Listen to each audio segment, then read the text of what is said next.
ചില ടൂത്ത് പേസ്റ്റുകൾ ഉപയോഗിക്കരുതെന്ന് പറഞ്ഞല്ലോ, അപ്പം നമുക്ക് സജസ്റ്റ് ചെയ്യാൻ പറ്റുന്ന ഒരു ഓറൽ ഹൈജീനിന് വേണ്ടിയിട്ടുള്ള കുറച്ച് ടൂത്ത് പേസ്റ്റ് ഒന്ന് റെക്കമെൻഡ് ചെയ്യാമോ? മാർക്കറ്റിലുള്ള നമ്മൾ ഓരോ ടൂത്ത് പേസ്റ്റും പല സാഹചര്യത്തിലാണ് നമ്മൾ എഴുതാറ്. ചിലർക്ക് ഡീമിനറലൈസേഷൻ കാണാം. എന്ന് വെച്ച് കഴിഞ്ഞാൽ ഒത്തിരി അസിഡിറ്റി ഒക്കെ ഉള്ളവർക്ക് വായിൽ ആസിഡ് ആയി കഴിയുമ്പോഴത്തേക്ക് ഈ പല്ലെല്ലാം അലിഞ്ഞു പോകും, ഡീമിനറലൈസ് ആകുമ്പോഴത്തേക്ക് അവർക്ക് സെൻസിറ്റിവിറ്റി ഇഷ്യൂ ഉണ്ടാവുന്നു. പിന്നെ ക്യാവിറ്റി പോലെ ഇരിക്കുന്ന ലീഷൻസ് കാണുന്നു. നമ്മൾ അവരോട് GC ടൂത്ത് മൂസ് പ്ലസ് എന്ന് പറഞ്ഞൊരു ക്രീമുണ്ട്, അത് അപ്ലൈ ചെയ്യാൻ പറയും. അപ്പോൾ ഈ ഡീമിനറലൈസേഷൻ അത് റിവേഴ്സിബിൾ ആവും.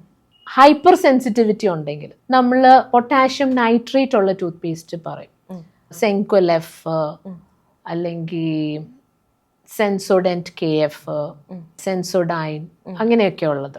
പക്ഷെ അതൊരു 1 month ആ ഒരു സെൻസിറ്റിവിറ്റി ഇഷ്യൂ മാറി കഴിഞ്ഞു കഴിഞ്ഞാൽ നിർത്തണം. പിന്നെ നമ്മൾ ഈ സെൻസിറ്റിവിറ്റി ഉണ്ടാവാതിരിക്കാൻ വേണ്ടി മെയിൻറ്റെയിൻ ചെയ്യുന്ന വേറെ ടൈപ്പ് ഓഫ് ടൂത്ത് പേസ്റ്റ് ഉണ്ട്, അതാ യൂസ് ചെയ്യേണ്ടത്. സെൻസോഡൈൻ റിപ്പയർ ആൻഡ് പ്രൊട്ടക്ട് എന്ന് പറഞ്ഞ നോവോമിൻ ടെക്നോളജി ഒക്കെ ഉള്ള ടൂത്ത് പേസ്റ്റ് ഒക്കെ ഉണ്ട്. അപ്പോൾ അത് യൂസ് ചെയ്യാം.